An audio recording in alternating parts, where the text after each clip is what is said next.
With the Lucky Land Slots, you can get lucky just about anywhere. This is your captain speaking. We've got clear runway and the weather's fine, but we're just going to circle up here a while and get lucky. No, nothing like that. It's just these cash prizes add up quick. So I suggest you sit back, keep your tray table upright, and start getting lucky. Play for free at LuckyLandSlots.com. Are you feeling lucky? No purchase necessary. Void where prohibited by law. 18 plus terms and conditions apply. See website for details. Okay, round two. Name something that's not boring. A laundry? Ooh, a book club. Computer solitaire, huh? Ah, sorry, we were looking for Chumba Casino. That's right, ChumbaCasino.com has over 100 casino-style games. Join today and play for free for your chance to redeem some serious prizes. ChumbaCasino.com. No purchase necessary. Void where prohibited by law. 18 plus terms and conditions apply. See website for details. I can't believe how much I hate pressures of a new place roll my way. Jumpsuit, cover me. Jumpsuit. Okay, we are there. This is the beginning of the show. This is We Should Be Better at This. My name's Chris Donovan. And Eric, what did you think of the song choice this week? Well, something new. Normally we're playing some classic stuff. This is, I believe, the new 21 Pilots song Jumpsuit. Yep, which their is first nothing single. my daughter won't stop listening to. Yeah, it's all over the place. Those guys are killing it right now. They actually have another single that came out last week. It's called Nico and the Niners. So I'm not sure how much I like it. I've heard plenty of it Have in you? my household. Oh, yes. I'm not sure how much I like it because it has Niners in it. As a Seahawks fan, I can understand how that'd be hard. What about how do you? I don't know how I feel about my daughter. She's getting more into rap, and not that I'm against rap, but I was so proud of her, love of she was into music from all decades. I mean even that really really old stuff. And now she's sliding down that slippery slope of listening to what all the other teenagers and preteens are listening to, and it's I don't want to let her go down that rabbit hole. You don't have a choice, for one, because she's going to listen to whatever she wants when you're not around. Two, though, I know you're an old soul, and when I say that, you like Frank Sinatra. Your email's Sinatra's Rat Pack at AOL.com. Mm-hmm. Now everybody can email you. Jerk. So I know you. I've known you for years, so I know that she's probably being exposed to this really cool music that's good culture and stuff. And what she's going to do is she's going to do exactly what I did, except for my parents didn't have good choice in music. She's going to listen to whatever she wants, and then in about 10 years, she's going to circle back around and realize what you showed her was good, and that's what she's going to listen to as when she's around you and stuff. But she's still going to touch in on the new stuff. She has to. No, and I've given wife and I have given her a definite a bedrock, a foundation of really good music, right? And I mean, not even just from one genre, just from all genres. And I guess you're right about that. But what music did your parents listen to that you didn't like, or what was their style that you didn't agree with? My parents were Nitty Gritty Dirt Band. Wow. God, what's the junior Hank Williams, but not Hank Williams and Hank Williams Jr. The dude that did the Monday Night Football song before he effed up, Waylon Jennings. Hank Williams the third. That was Hank Williams? Okay, then Waylon Jennings, Hank Williams, Jr. Nitty Gritty Dirt Band.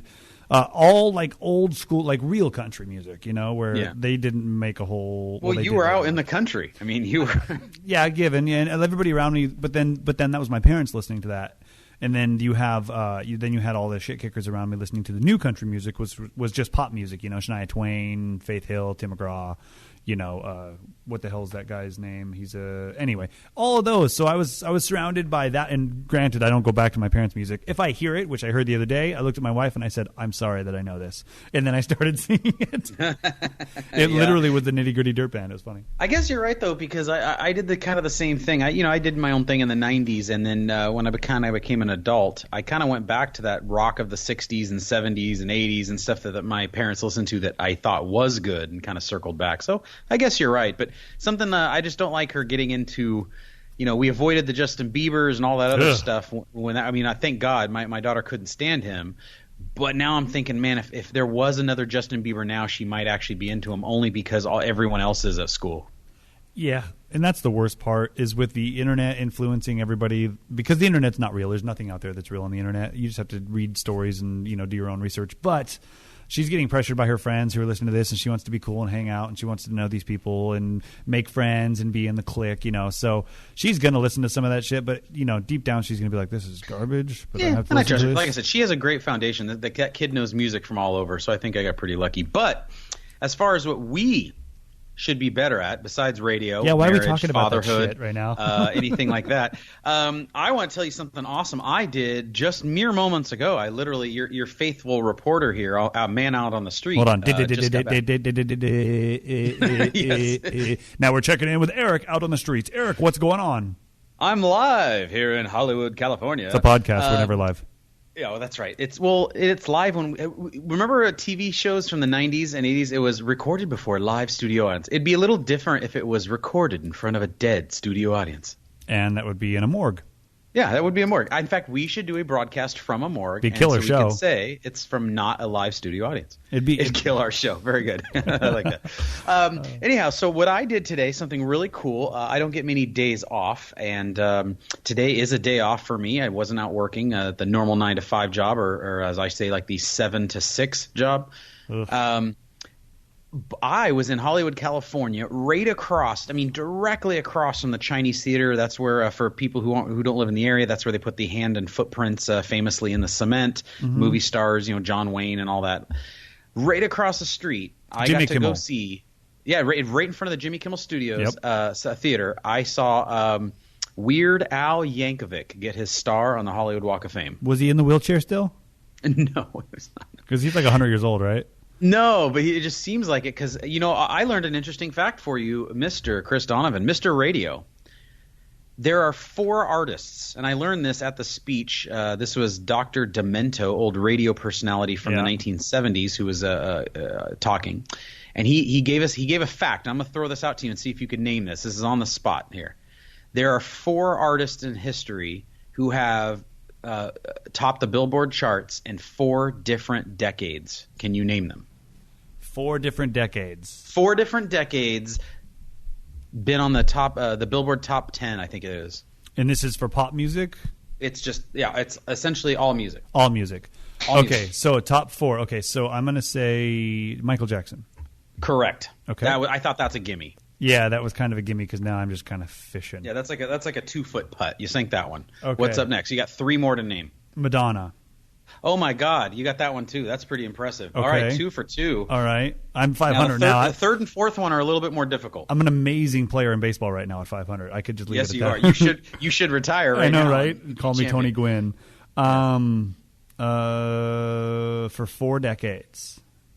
4 different decades. Now, define decades, like 90s, 80s, 70s? Well, technically, if you had a hit in 1989 and then in 1991, that's 2 different decades. Yes, but then they have to be relevant for... But then in the 2000s and then the 2010s. But all the way, it could also be in the 50s, 60s, 70s, 80s. I'm not limiting it to any specific range. Okay, I'm going to cheat. No, they wouldn't have had that. Okay, then I'm going to say... Shit, they haven't had anything for a while. I'm just going to say Aerosmith. No. Okay. Hold on, I get one more guess. U2. See, I hate them. That so was does it. Sorry. U2, which, by the way, the Michael Jackson, Madonna ones, I think are pretty easy. You think you got to think about just how long those careers were and all that. But the U2 is kind of surprising, and then you think about it, and you're like, no, Jesus, they've been around a really long time, and they've always put out solid music, and so that's not surprising. Anyways, the real surprise is number 4, spoiler alert, I guess, Weird Al Yankovic. And that makes sense because he only has one hit every 10 years. Oh, you are killing me. I love Smalls. Weird Al, but he really only gets radio play like once every 7-8 years. Yeah, he doesn't get any radio play, but that's what's so amazing. In my opinion, I think that leads to like why I think this is such an amazing feat. Someone like Madonna or Michael Jackson. Imagine Madonna putting out a song in like 1994. She could take a gigantic turd onto a turntable and put it out, and it's going to get radio play. Michael Jackson has been dead for God knows how many years. If a record came out tomorrow that had Michael Jackson's name on it, it would sell 800 gazillion copies. But Weird Al doesn't get radio spins. So for him to hit those, I think that's just a testament to his loyal fan base and the fact that his fan base is now 3 generations old. It's grandfathers, fathers, and their sons kind of a thing, or daughters or whatever. which was really cool. So it was packed. I thought I would get there in plenty of time. I in my mind, I think I pictured 100 people standing around watching him get a star. I get there what I think is plenty early, and I an even more amazing feat. News alert! I found free parking in downtown Hollywood. And you didn't get towed? No, this is what I'm saying. This actually should be the lead story on the news tonight. I'm surprised Local you're not man here. finds parking. Car was not screwed with nor towed. Details at 11. So it was free for you today. Later today, it cost somebody $74 or something. Right? Oh, probably. But I mean, like I found a place where all I had to. I mean, I'm a really good parallel parker, and I wedged that thing in there perfectly. And I looked at the sign, and it was 3 hours parking, and I said that's plenty of time. And it was literally 1.5 blocks south of Hollywood Boulevard when I found that parking spot. And this is where we should be better at this because we're talking about Weird Al, but we're talking about your parking situation. Oh, yes. So But let's my get back parking to that prowess point. is legendary. Anyways, back to Weird Al. So I show up and I arrive, and I get up to the corner, Hollywood Boulevard, and I got to walk another couple of blocks to get to where his star is. There's this line of people, and that's not unusual. There's Hollywood tour buses and Always everything been. whizzing by. You don't know what the hell's going on. But then I start seeing a lot of people in Hawaiian shirts. And a lot of people with like Weird Al memorabilia. I'm thinking to myself, oh, Jesus, I guess there's a lot of people here. And I turn the corner, and Hollywood Boulevard is just completely flooded with people on both sides. People are standing on the other side of the street looking across traffic to see. And by the way, it's still an hour and a half until the event starts. People are up at the Kodak Theater on the second floor Watching. with telephoto lenses looking down so they can get a better view that way. So I'm not one to wait in lines. I don't like lines. I hate the whole concept of them. I try to avoid them if at all possible. And as you once said before, they're for poor people. So keep going. They are for poor people. This is true. That's actually going to be my campaign slogan in my next election. Anyways. Lines are for porn people? Or for poor people? Lines are also for porn people. Porn people, yeah. And lines are for rich people, too. But the other kind the of AVN line. Awards, those lines are for porn people. So I walk around and I see that on the other side, everyone's waiting on one side. On the other side, there's a VIP entrance, and that's where they allow people in to go sit in the there's these white fold-up chairs, like when you're having an event in your parents' backyard, and they got the Yeah, we know chairs your are dad there. keeps Keep going. Yeah, well, you keep the 500 folding chairs in the backyard in the garage. Anyways, someone literally was just unfolding folding chairs, and there was people waiting in line to get into the VIP area, and these are friends and guests. I recognized a couple of people from Weird Al's band standing around. And I said, screw this. I'm just going to go stand out there. What's the worst they can do? You don't get arrested. They just kick you out. I've been both. I've been kicked out and arrested. So, with me, I think twice. There you go. Multiple times. But you know what? I'll tell you, she didn't look like no cop, did she? Anyways, so I walk around, and I just kind of stand in the middle. I'm a short guy, and I can kind of just there's a mountain of trees around me. There was all tall people over 6 feet tall, and I'm just kind of wedge my way in there, and I just kind of stand with them, and I'm laughing with them and joking, and we walk right past the little velvet rope, and I get in, and I'm standing there. I'm near Dr. Demento. I'm with I think his name's Jim Bermuda Schwartz, the drummer from Weird Al. I'm with his guitar player. We're standing around. I'm in the VIP area. I'm clearly out of place, and I'm there for a good 4 to 5 minutes before someone just comes up to me and says, in a very calm voice, very nice, "You're not supposed to be here, right?" And I just looked at him and said, "No." He goes, "Yeah, it's time to leave." Yeah, okay. There was no fight. There was no anger. It was just you're not supposed to be here. You know that, right? And it's like, yeah, I kind of. Anyways, so I momentarily got my way into a VIP section. I was kicked out immediately, but then I got to stand off to the side, and I really, in a way, worked out great because I cut in front of all these people who had been waiting there since 9 a.m. because when they kicked me out of the VIP area, now I'm just standing just outside of it. Yep. And all those people had been waiting for hours. So that's Eric Leckie to a T. Now, if you're ever wondering if this shit's real, that's real. You want to sum me up? So it was Thomas Lennon, the actor and comedian, gave a nice little commencement kind of a speech, as well as a few other friends. Thomas Lennon told a story of how he met Weird Al, which was they ran into each other at the Staples in Hollywood, where Weird Al was buying things from Staples, and Thomas Lennon said, "Hey, are you Weird Al Yankovic?" And Weird Al said, "Yes. Are you Lieutenant Dangle?" He said, "Yes." And Thomas Lennon said, can we just be best friends for a while? And Weird Al said yes. And Thomas Lennon tells a story that he actually followed through with it, and they became best friends. And now it's like they've been friends for about 15, 16 years, and he's asked to give the kind of Hollywood star commencement for Weird Al. It was a really cool little story and fun little event.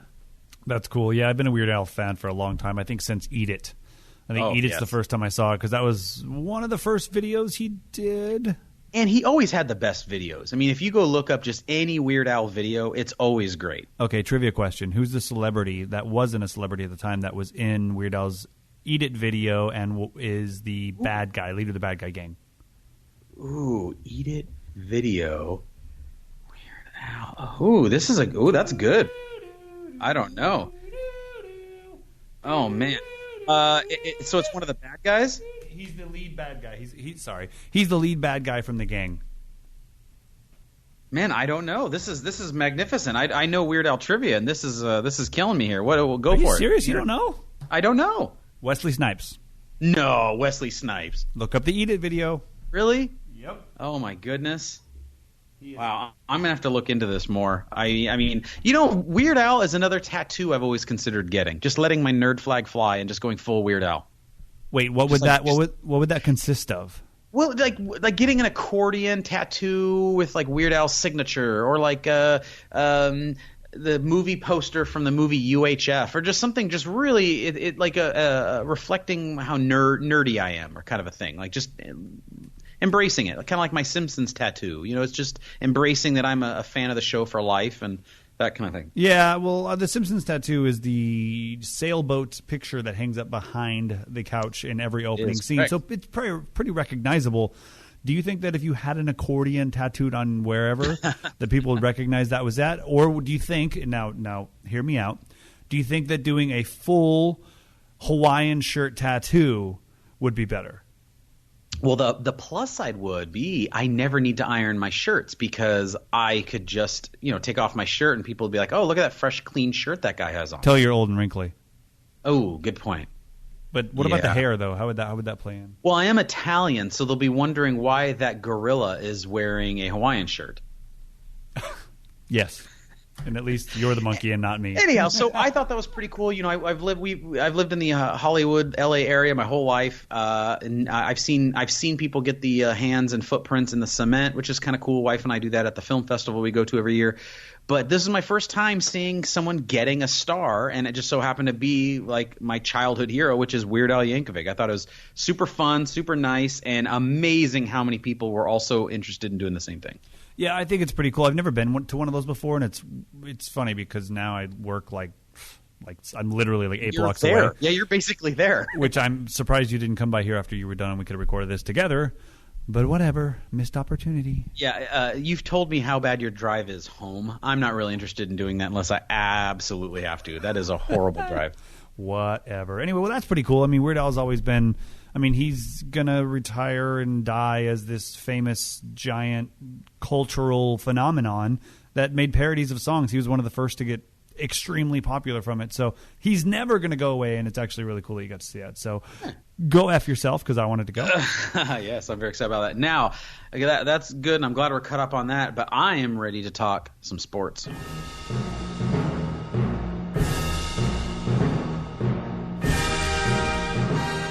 Well, with the NFL season coming upon us, we could talk a little NFL. I would actually like to get your thoughts just because I know we haven't discussed it. It's always kind of been in the news, this cross of sports and politics with the NFL anthem protests.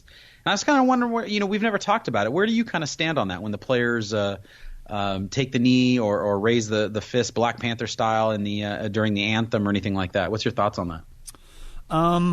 I think that I can't speak to whether or not I would do it, but I can tell you that, and I'm trying to tread lightly here. Fuck it. Stop televising it. Who gives a shit? Just play the game. Like, literally, that's what a bunch of stations are doing. They're stop carrying the national anthem. And that's great. I mean, that's their call. That's each television station's choice to not air the national anthem and not air people on their knees because they're at a very popular game. There are still 40,000 people in the stands watching these people kneel. Let them get that. And millions more at home. Yeah, and not to mention it's going to be in the news anyway. Even if you skip the damn national anthem, everybody's still going to know who kneeled it. But honestly, if it's not hurting you, who gives a shit?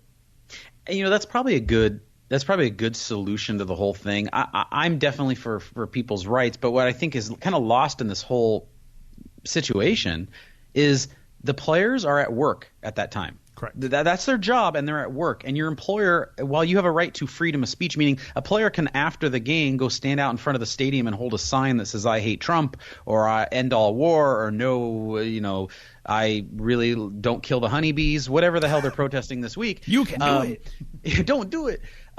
They could do that, and they have a right to that, meaning they won't be arrested for sharing their views. But your employer has a right to say, don't wear the KKK Klansman hood to work today because we kind of frown on that. Like, your employer has a right to say, while you're at the workplace, you have to dress a certain way or act a certain way. And one thing is lost in all this is everyone's saying, well, these players have a right to protest. Yeah, you're absolutely right. Protest. But there's also consequences when you do something at work. I can't show up to work with like a fuck you T-shirt or something like that. Then the boss is kind of going to be a little upset. Yeah, I agree. I think the team should check their players, and if their players don't want to, play ball, no pun intended, but really it was there. Then that should be consequences that they have with their employer. Now the worst part about this whole campaign, I'm not saying it's good or bad. There's definitely everybody's got opinions, but the worst part in my mind about the whole campaign is it started with Kaepernick. Yes. A player that was benched the year before, not going to play at all. At all. Has no screen time, in a sense, at all.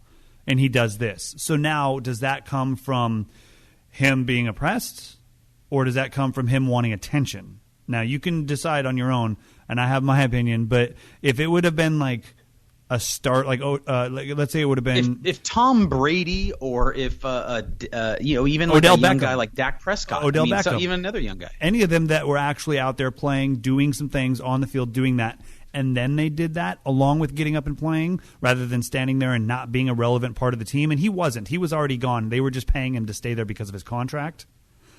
That's another reason he's not picked up. More risk than reward. Are you worth the talent of being on the football field and the risk being you kneeling down during the national anthem and going through all this crap? No, the teams don't want to pay for that garbage.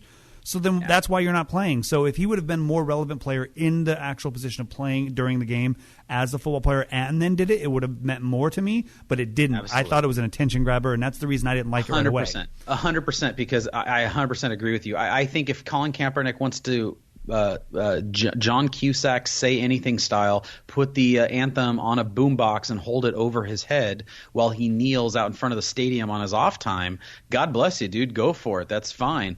But he chose to do it when he was already told not to. He chose to do it because it got him attention. He got what he wanted, and then it became a big press story. It's like, I don't really feel sorry for the guy when it's like, this is kind of what happens. You're allowed to protest, but there's consequences, and some of the consequences is people don't like the way you do it or like the way you handle it or whatever, and that's part of the process. It's not you get to protest and everyone gets to like you. It's sometimes you protest and you become unpopular or you become a lightning rod, and in his case, can't find a job. Yep, So. and I'm going to simplify it, because if this was me in that situation, I think, and this is what I was thinking about. I thought about it before, and now I thought about it right when you were saying that, is maybe he was just doing it to get out of his contract. Maybe he wasn't listening to his bosses on purpose so they'd break his contract and pay him out, rather than keeping him there, standing there, knowing he's not going to pay and making less money. Because he would obviously have to dedicate the time. So maybe he did it very selfishly, going, I'm just going to get fired. I don't give a damn. I'm going to get my money. And they're like, you could do anything you want, but we're still going to pay you for the season. You still need to be here for all of these things, or you're not getting paid. That means you're in breach of contract. That means you're not getting your millions. Or you can do that. That's fine. We understand that. You're not playing a penny, but you need to be at all practices, all organized team events. You need to do all the press. You need to do everything that's in your contract. So maybe that's what he was doing, and it kind of, I don't know if I would say backfired on him as much as it started this controversial thing. But maybe what if he was just doing it for that? That would be so. He'll never admit it, of course. And he'll never admit that. That would be me. That would be me. And like, I'll tell you something that you just made me think about that I think is maybe a good point. It's still on the topic of sports. We're staying in the same neighborhood here. There's if they're, Time Magazine does their person of the year. I think if sports had like a person of the year, and it's not always a good person. Like they'll pick Saddam Hussein as a person of the year. It's just Yes. the Judy was boring. Hello. Then Judy discovered ChumbaCasino.com. It's my little escape. Now Judy's the life of the party. Oh, baby, mama's bringing home the bacon. Whoa, take it easy, Judy. The Chumba life is for everybody. So go to ChumbaCasino.com and play over 100 casino-style games. Join today and play for free for your chance to redeem some serious prizes. ChumbaCasino.com. No purchase necessary. Void where prohibited by law. 18 plus terms and conditions apply. See website for details. person Yes, that's that's had right. the most influence on the sport or on the category. In sports, it's got to be agents this year. And my reasoning for that is some agent obviously told Kaepernick that was a good strategy. Didn't really work out for him. Nope. Didn't really work out for him. The other thing the agents have done that I think is just, I cannot believe that they have not figured this out. Look at the rash of players, both in NFL, NBA, and Major League Baseball, that have been in trouble lately for tweets they sent out 10 years ago when they were 17 years old or 16 years old that are now coming back to bite them. If you're an agent, don't you tell your players to scrub their history clean, to delete and erase accounts? There's even apps out there that will delete your old Twitter stuff and clear it out of cache and stuff. I mean, there's so many. Yep. Like if you're an agent, I just think that we're living in the year of where agents are completely letting down their players by their inability to read the landscape. That's not even sports, though. That's not just sports. Look at James Gunn. He tweeted about that stuff years and years and years ago. That's an Disney excellent point. fired So him. you're the agent. That's what I mean. Yeah. Like some agent's job. You can blame James Gunn. You could blame this pitcher for the Braves, Sean Newcomb. You could blame the other pitcher that tweeted some stuff. You can go through all of that, and you could say, yes, it's their fault.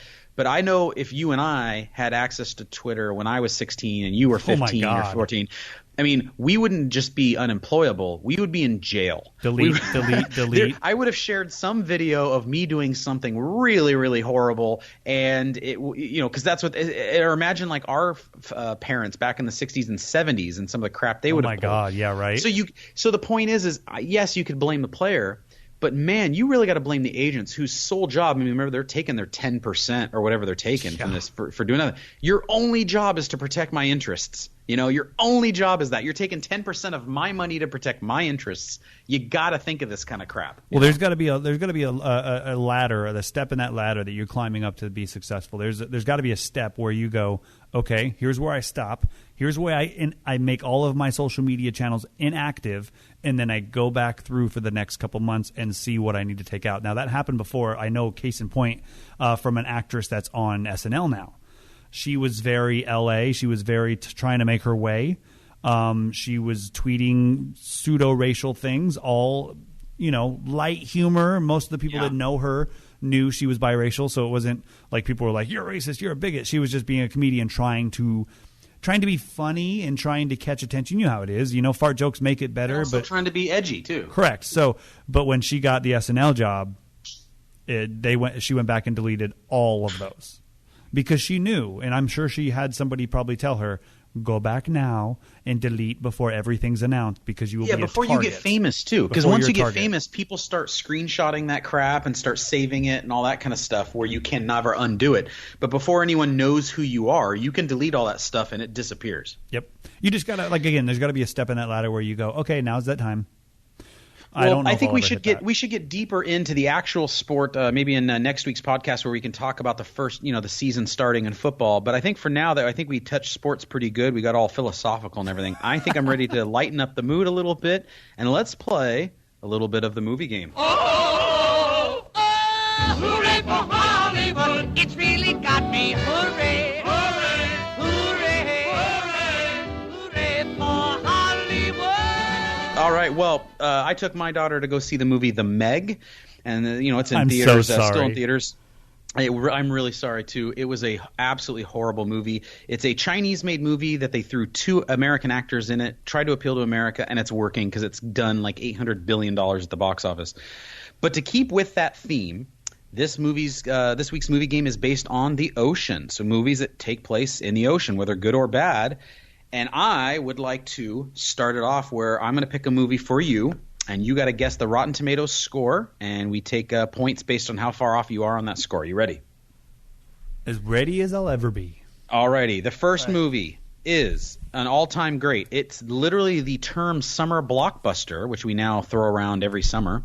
This was the term that was invented for this movie. In the mid-'70s, everyone was scared to go back in the water. The movie is Steven Spielberg's Jaws. I need a bigger boat. Need a bigger boat. Okay, so Jaws. What is my Rotten Tomato scores?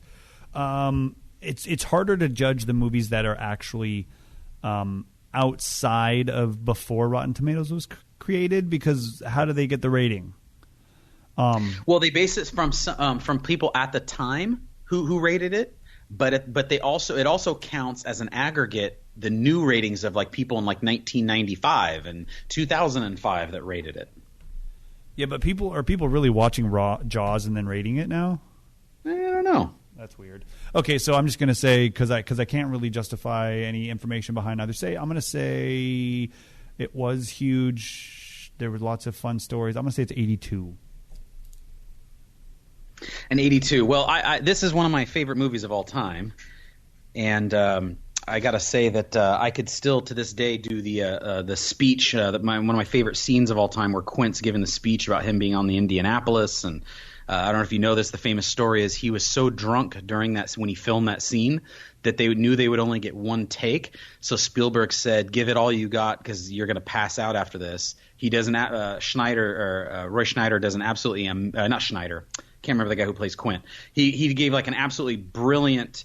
Robert Shaw. He gave a brilliant performance and then passed out directly after it, and they had to carry him off the boat that was on. It was on a set, but it was on a boat. And so that scene, he is just like pass out drunk when he's making that performance. That's the best way to act, from what I understand. It really is, apparently. You're either tore up with alcohol or drugs.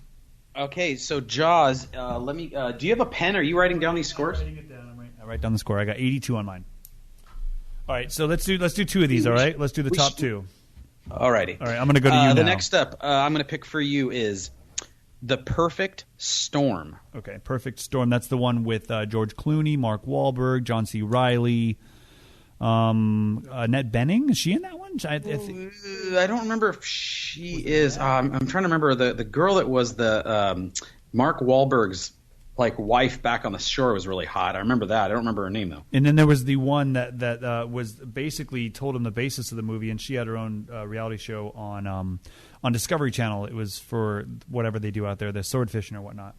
Well, this is the Diane one where Lane, that's what I'm thinking of. Diane Lane. You're absolutely right. Diane Lane. This is the one where there's the three mega storms, and they're all colliding. It was based on a true story. It was these fishermen that are out in the North Atlantic Ocean, and Correct. It's just these three storms that are just going to collide and make the superstorm, the perfect storm. And they all die. Spoilers. Well, remember the poster. I remember the previews being great for this, where it was the ship just going up this mountain of water, and you're thinking to yourself, they're not going to make it over. And then that was just like the poster of just this boat halfway up this massive wave. Yeah, no, it's pretty crazy. I like this movie. I think it did well. I think it played well. It had Mark Wahlberg without a shirt on for a while, so I'm sure the ladies loved that one. John C. Reilly is a lot better serious actor than a funny actor in my mind. He really is, actually. A great actor all around. One of the best movies I love him in is Gangs of New York. He's the cop. That's great. Mm-hmm. That's right. I'm going to give this one an 88. And what was your score for Jaws? 82. 82. Okay, so that's my two. Now, what are your two for me? All right, I'm going to start this one off very simply because this is one of the movies that everybody knows, and this is how we're going to make sure everybody knows. Hold on a second. My heart will go on and on. Oh my God! On the song alone, this movie should be like a 12. Oh, come on! Oh my God! That was the perfect storm of movie, music, actors, length, producer, director. It was, boat, tragedy. Everybody knew the story. It's not like the Titanic's going to win or like it's going to float. It's like everybody knows. It was like, spoiler alert, the boat sinks. Yeah. Like everybody knew. I'll tell you a quick little story about that. I could have been an extra in that movie and turned it down. That was filmed mostly in Mexico. Yes, a buddy of mine, Christian and I, we went down to Mexico. It used to be we would go down there, and my parents didn't know I was going to Mexico. We literally would just take the keys and go down there. We had a house down there, and we were driving down, and we knew that they used to film stuff just past Rosarito Beach. There's a film studio, giant Fox studio there. Giant, it's humongous. Yep. And they had a sign, and they were waving people in, and it said "Extras needed. Come on in." That's awesome. So we start to pull off to the road. We were going to get in. We talked to the guy at the gate. He says, yeah, it's a movie about a boat sinking. We need people who can fall in the water and people who could, scream like they're in trouble and stuff like that. And I said, do I feel like getting – we were on our way to go meet girls. And it was one of those things where we were young teenagers and we thought, well, do we go sit in the water? We're not going to be seen on screen or nothing, but we're going to, be in this movie. Or we could go meet girls. And we chose girls, and that movie turned out to be Titanic. So we could have been in the water scene if we would have just hung around. That was so cool. He built like a third size replica or something of it. It was amazing what they built. Oh, and it was absolutely amazing. A great movie. So as far as the movie goes, though, here's the thing. I remember – this is a tough one to score for me because if you actually look at the movie itself is not that great if it's standing on its own. But the special effects were massive. The cast was massive. The attention to detail by James Cameron was amazing. The songs were huge hits, even though I hate them. So I got that colors the movie different in your eyes, and I think it did for the critics too. I got to think they had this in the 90s. I'm going to say I would rate it personally like an 80. I think they had to say it was like a 95. You're probably close, considering it's the highest grossing movie of all time, right? Yeah, no, Avatar is. Avatar took it? Yeah, another James Cameron movie. Apparently, he only makes movies that do more than $1 billion. Well, it takes him 30 years to make it, so they better be freaking good. I know. I still have not seen Avatar. Really? I've never seen Avatar. We should do an episode of we each watch something big that we've never seen, and we then talk about it after we've watched it. Have you ever seen Mad Men? Nope. That's too hard to watch an entire series. I got to think of a movie you maybe haven't seen. Let me think about it. Have you seen it. Casablanca? No, I have not seen. Well, if I had, that's right. I You don't watch any movie that's like older than 15 years old. So that's not true. I've seen Ice Pirates. All right, on to your next movie. Do you want me to read the synopsis? So the next one that you pick for me. All right, the next one. If my internet works, which it's not working right now, and I'm off mic, I should probably move my laptop over here. Let me clean this. He's a radio professional, people. We should be better at this, and I'm not going to lie. I'm sitting here with all this equipment, and I keep coming off mic. Anyway, where are you? Okay, so this one, if I think it's the correct one, there it is. All right, this one came out in 2003. It's about an hour and 19 minutes long, which means it's not a very good movie, usually, or it's a documentary. And this is kind of in between because I watched this one in the theaters, and I'm not going to lie, it scared the holy living hell out of me. Let me see if is there an overview. Storyline. A couple on a holiday in the Caribbean decide to spend the day on a scuba diving. They make a wrong decision. Something happens. They do a wrong count. And then they're stuck in open water for an hour. So it's called Open Water. So what do you think? Now, I'm with you. This movie scared the living hell out of me. I think one of the scariest things that could possibly happen to you is just being left in the middle of the ocean. Mm-hmm. And when I say middle of the ocean, I mean when you turn around on all sides of you, you don't see land. That scares the living hell out of me. This movie, you mentioned there was no big name actors.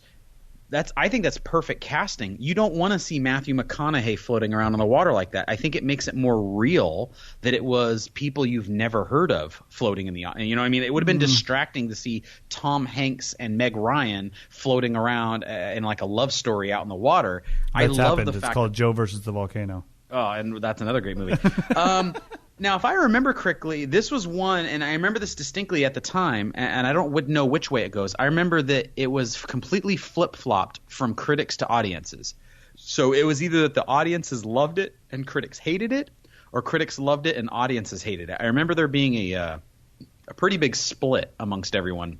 Well, you're one of each. You're a critic and an audience member. So what do you think? There you go. Well, yeah, I don't remember what you go. I imagine that this movie couldn't have been too well received, right? It's a typical maybe a horror movie-ish genre in a way. Scary thrillers like that don't always do good. I picture the audiences loving it. So I'm going to think the critics kind of panned it, even though it's scary as all hell. I'm going to say it is a 50. 50. Okay, I'm writing that down right now. 50. All right. So, son of a bitch. All right. So, do you have the scores for these? Do you want me to look them up? I'm looking them up right now. I will say first, I'm going to reveal what the scores are, and we'll total up our points. Okay, first up, Jaws, which I picked for you. Chris guessed an 82. Jaws is in fact almost a perfect movie. It came in at a 97. Wow, really? It is pretty much a perfect movie. The acting is amazing. Every aspect of that movie is amazing, and the critics loved it at the time and still love it. So it was a 97. As for me, my first movie, Titanic. I actually went a little high, I guess. I thought I was pretty right on. Wait, did you say you're a little high? I am a little high. I am also a little drunk and a little stupid. The movie I said would be a 95. It actually turns out it's an 88, which is still a really strong score, but I thought it would be higher. Your second pick was The Perfect Storm. You guessed an 88. You agreed with the audiences who picked it as an 88. Really? The critics hated this movie and called it a 47. Are you serious? Yeah, the critics really did not like this movie. They thought it was just special effects with no story. But the audiences loved it. My second one, I was way off on too, on Open Water. I said it was a 50. Critics actually kind of liked this movie. They said it was a 72, which, that's a pretty decent score for an indie film about people floating around in water. I mean, that's literally all that happens in the whole movie is they float around in water. So I did wind up winning. No, I did wind up winning, but that was only because you got jobbed on that Perfect Storm. Those critics didn't like that movie. It was a lot more perfect than it was in that rating. It was more perfect than The Storm. Alrighty, that about wraps up the movie game, and now I know we're on to your favorite part of the episode. Listen to this. We're going to go to the list. I wonder who wrote the book of love. Alrighty, well, I believe I went first last time, but why don't you go ahead and explain what the list is and give me your pick. All right, for those of you that are new to the podcast, which would be the other two that are listening, not the original two, what we do is we end the show with a list. We pick the young lady, young man, whatever we feel like that day. That the list is something that we're given. My wife's got one, I've got one, Eric's got one. It's a list of people that we're allowed to, if it was a possibility and it was there, we would be able to get a free pass if we got to mess around with this person. So what we do is every week we pick one to add to the top 10. And we've been 12 weeks into this now, so we have a couple dropped. Then we kind of switch them out and stuff. But I'm going to go down my list. And these are, of course, again, people that I'm allowed to cheat on my wife with, to put it for a lack of better words. And I picked Alyssa Milano, Denai Guerrero, who is Michonne from The Walking Dead, Scarlett Johansson, we all know is Black Widow, Neve Campbell, Shania Twain, Michelle Rodriguez, Halle Berry, Mia Kunis, Margot Robbie, and Evangeline Lilly. Now, those are my lists right now. And now I've had to drop Lindsey Vonn. She was the skater, the skier, Olympic skier. And then Danica Patrick, we all know from NASCAR. So those are the two that I've dropped thus far. So you got to drop one more. And this time, add your new one. I think I'm going to drop Denai Guerrero. Just because, man, Infinity War pisses me off and I don't want to think about it much more. So I'm going to drop Denai, but I am going to add somebody that is close to her in a sense, in the same facet of working and stuff. And that person would be Lauren Cohan. Do you know who Lauren Cohan is? You were staying in the same universe as Denai. I am. She is Maggie from The Walking Dead, and she has that movie that came out a couple months ago, and I want to say Mark Wahlberg's in it. What's the name? Let me see if I can. I don't know, but she is one of those that looks so unbelievably smoking hot. She looks hotter not on TV than she does like in the show. Yeah, she plays a hard ass, definitely in the movie, and she's really good. Like, she came in season 2. She was the daughter of Herschel at the farm. And she's got that amazing accent, too, in real life. Oh, and her ass, though. Sorry. Okay, I'm done. I picked mine. Do you want me to go down your list? I would love for you. Let's remind everyone of my list. All right, so on your list, you currently have Alicia Silverstone, Emma Stone, theme, Christina Ricci, no theme, Jennifer Love Hewitt, Michelle Janicki, Daisy Ridley, Brooke Burke, Zooey Deschanel, Alex Curry, Kerry Russell, and Emily Blunt. Now, you've dropped Kate Upton and Grace Kelly. I'm going to be dropping Alex Curry, the host of the Angels pregame show. While I enjoy her sports knowledge and her bikini body, well, baseball season's kind of winding to a close, and I don't really need you in the off season. We are so shallow. I'm as shallow as a bathtub, my friend. But I am going to be adding someone to my list today. I was thinking about this earlier today. You know, I sometimes think about our list during the week in between podcasts. I think about who would I like to add, and I was thinking. I'm not sure "ad's" the word you use, but okay. I would like to add, in quotation marks, Zoe Saldana. Best known, obviously, from Guardians of the Galaxy, but was also in the aforementioned Avatar. But she plays Gamora in Guardians of the Galaxies, also is in Avengers Infinity War, speaking of the devil. She was in a movie from years ago called Colombiana, which is actually a really good movie. And I think she's got like this exotic, slender look who still looks like she could kick your ass, which that always seems to be a theme for us. We seem to like women who can kind of kick our ass a little bit. Yeah. But I think she's I don't know her. I wouldn't really call her a good actress. I mean, she's not going to win any awards for her acting, but she's solid and she's attractive and she's athletic and I like her. So I'm adding her to my list. She's Uhura from Star Trek. That is also true. She's Uhura. And in case you were wondering if you can see her anytime soon, you can see her in 2020 with Avatar 2, 2021 with Avatar 3, 2024 in Avatar 4, and 2025 with Avatar 5. Wow. Chris had that right at his disposal. 5 more? Like 4 more Avatars? Come on, man. Just give us a second one for Christ's sake. I really should see that first one, I guess. Yeah, you should. Something about the only blue people of blue color that I like to see on my TV are the Smurfs, all right? And I draw the line there. So I believe that wraps it up. I would like everyone to invite everyone to join us next time on We Should Be Better at This for a round of SMRT, our favorite show, our favorite game show, another round of the movie game, and a little bit more talk about sports, this time not getting all political about it.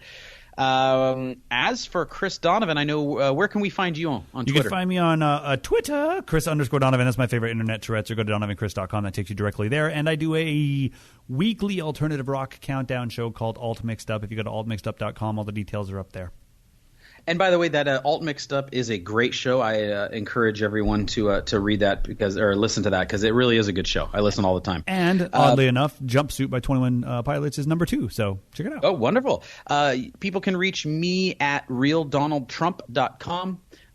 Just go ahead and tweet at me. I sometimes send out tweets, tends to piss people off, but it's just me. I have a lot of followers, though. I mean, that's really the important thing. I also can be found at Sinatra's Rat Pack on Twitter. I tweet about old movies, I tweet about the Angels, and I tweet about Weird Al. That's about it. You have a book. Chris, you have a book. Plug the book. I have a book, yes. And not only do I have a book called Alcohol and Cigarettes out for your enjoyment, I have, if I can meet the deadlines that I'm supposed to meet, I will have another book coming out this year, but I have a deadline of September 30th to get it in. We better start. And I really should start writing it. No, I'm in the editing process, which is my worst. It's what I'm worst at. And so I have 1 month to edit it and turn it in so I can get it out this year as promised. But I do have a third book coming out. It's going to be called Coffee and Cigarettes, just staying in line with the last one, Alcohol and Cigarettes. Pick it up on Amazon or wherever they sell these things that are called books. Yeah, that's awesome, dude. I'm happy about that. I haven't heard about that yet, so that's cool. You know, sometimes we like to break news on this podcast as well. Other breaking news is I'm thirsty and I'm going to go get something to drink. So as for me, Eric Leckie. I'm Chris Donovan. We really should be better at this. All right. Thanks. Catch you later.